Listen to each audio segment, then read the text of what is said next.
Good morning, good afternoon and good evening.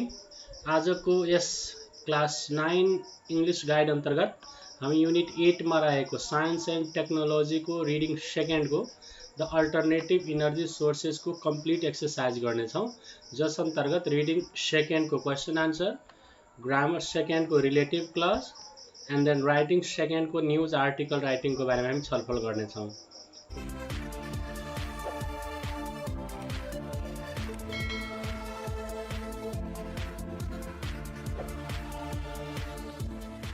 फर्स्टमा रहेको छ म्याच द वर्ड्स इन कलम ए विथ देयर मिनिङ इन कलम बी।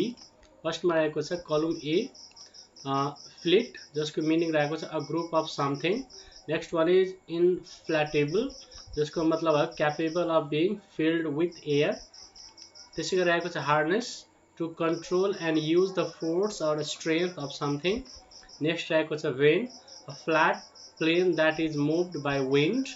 नेक्स्ट रहेको छ skyscraper, a very tall building. Next रहेको छ fusion, the act of process of splitting the nucleus of an atom. Bountiful मतलब in large quantities. Let us move to question number B. Find the antonyms of the following words from the text. Opposite word खोज्नु छ। Endless भनेको finite, modern भनेको traditional, opposite चाहिएको छ। Covered को opposite revealed, fragrant को opposite orderless, bound को opposite autonomous, inadequate को opposite bountiful. Let us move to question number C. Idea numbers in column A to the correct idea in column B. फर्स्टमा idea फर्स्टको कुरा गर्नु पर्दा solar इनर्जीको बारेमा कुरा गरिएको छ। आइडिया सेकेन्डमा इनर्जी थ्रु बडी मुभमेन्टको कुरा गरिएको छ। आइडिया थर्डमा वेभ इनर्जी।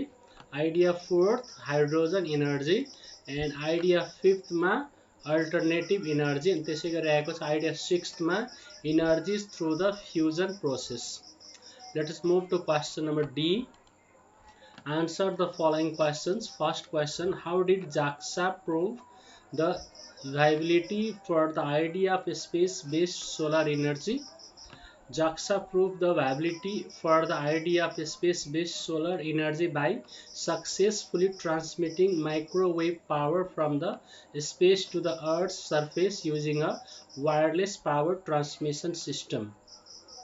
टेक्स्ट बुकमा भएको लङ आन्सर नै छ, त्यसैले लङ आन्सर नै लेखिएको छ। What do we need to generate energy through our body movement? We need to use devices that can convert the kinetic energy of our movements into electrical energy to generate energy through our body movements. Question number C. In what way are ideas third and fifth similar?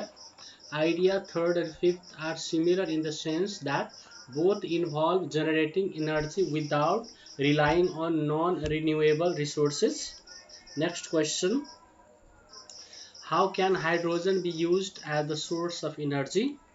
Hydrogen can be used as a source of energy by converting it into electricity.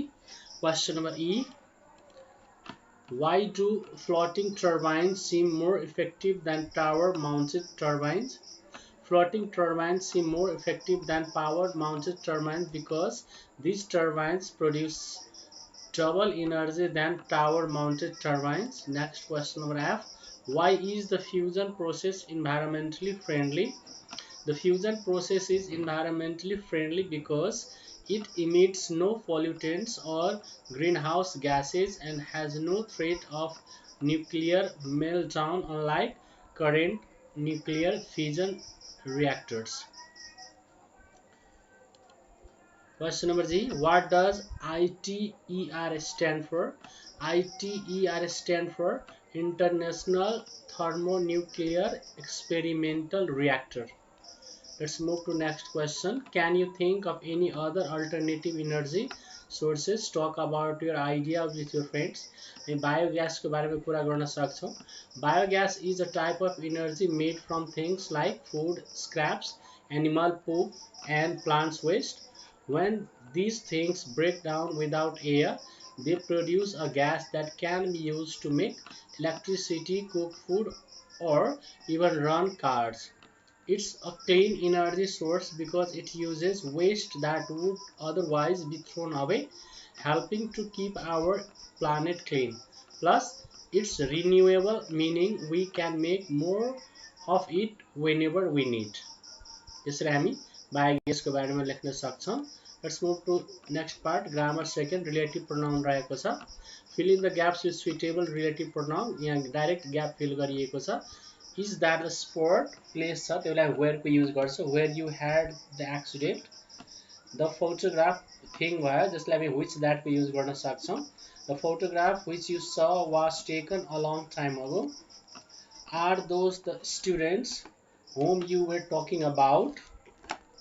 यिनीहरूको relative क्लजको detail video चाहिएछ भने है तपाईहरु के गर्न सक्नुहुन्छ त हामीलाई 9807812118 को WhatsApp नम्बरमा मेसेज गर्न सक्नुहुन्छ रिलेटिभ क्लज लेखेर.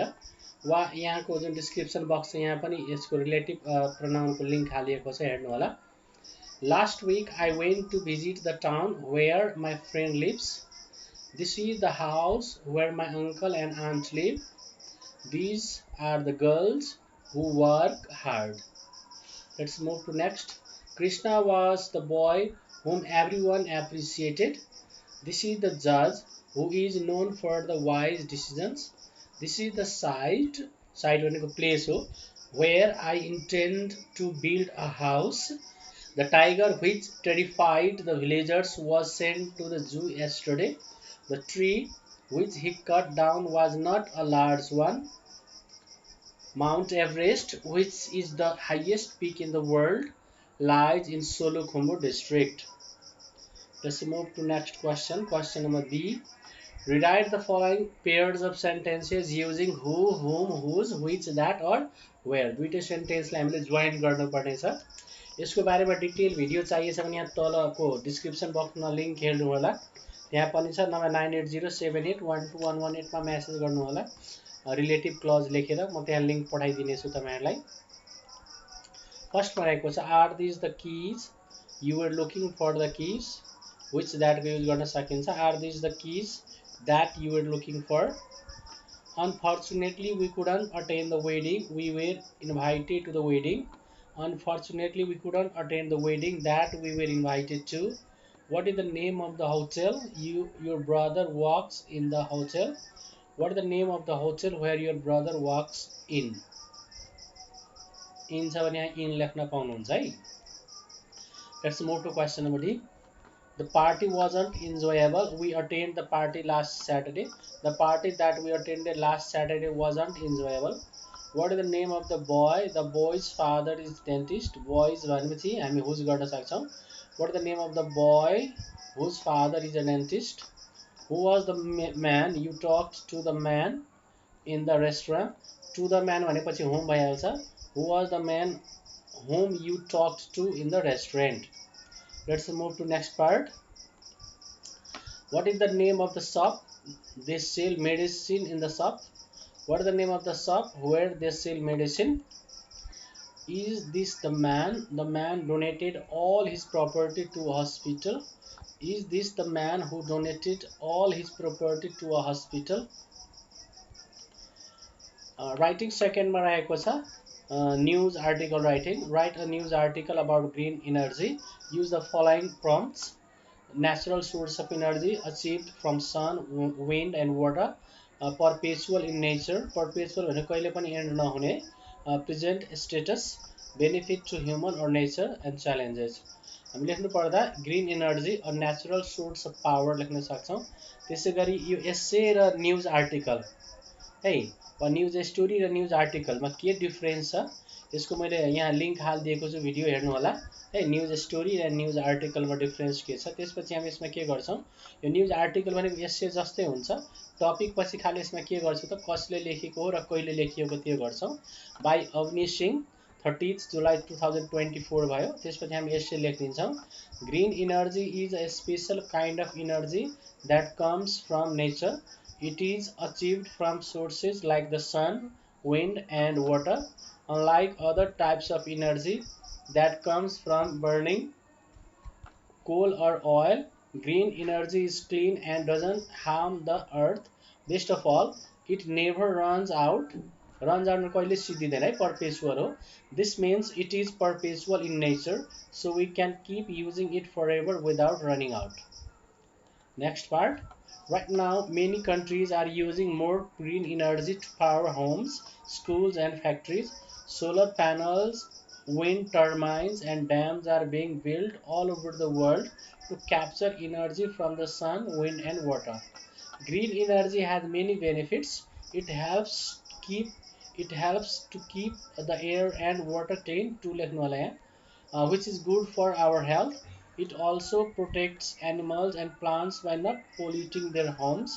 Using green energy can also help slow down climate change, which is very important for the future of our planet. Basically, however, there are some challenges. Building wind turbines and solar panels can be expensive, and not every place gets enough sun or wind to make green energy. But scientists and engineers are working hard to find solutions so that more people can use green energy everywhere.